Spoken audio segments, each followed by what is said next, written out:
Hello, my name is Patrick Ransel, and this is my presentation on cultural issues within emergency management.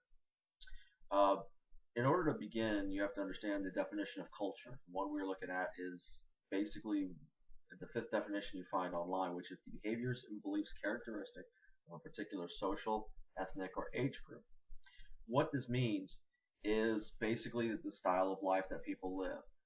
The reason that it's important in emergency management is in order to help recover and get people back to a normal routine, you have to be able to help them get back into their routine, which in a lot of cases is different than what you would consider my routine or your routine or our professor's routine. Everybody's got a little bit of a different routine, and in some cases it's based upon religion, sometimes it's based on ethnic background, sometimes it's based on other issues.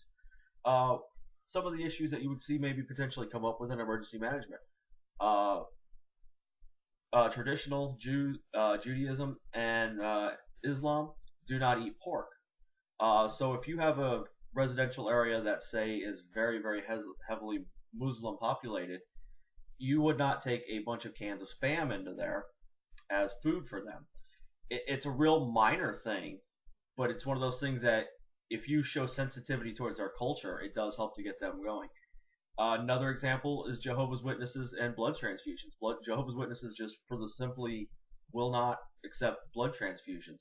So when you go into an area that you know has Jehovah's Witnesses, especially in any amount, you have to be prepared to provide medical care that does not include giving blood transfusions. And another example is afterwards, when you start the rebuild process, Amish communities have very long not used construction equipment, not used pre-made lumber, not used pre-constructed stuff like that to build their houses and their buildings. So it would be easy to roll construction equipment in there, trucks of lumber and stuff like that, and just rebuild them real quick. But their culture will not work that way. So you have a different system that you have to put in place in order to help recover them, help get them back to their normal day of life. Another example, when you start looking at culture, is how you respond to it as a responder. For example, if we go internationally to a Muslim country, any women you have working there will probably be required to wear burqas. Now, it's a very minor thing, and you wouldn't think about it, but I mean, just look at when Hillary Clinton went over to the Middle East and she donned one.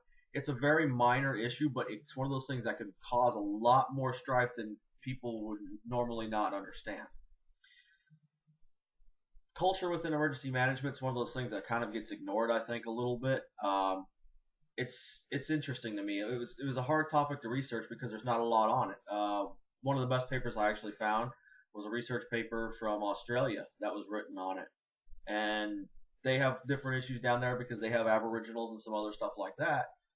But it was just interesting to me to find out that it's really a forgotten thing, and it's like I said, it's as simple as the cans of spam to a Muslim. It's not something I would have ever thought about until I started working on this project.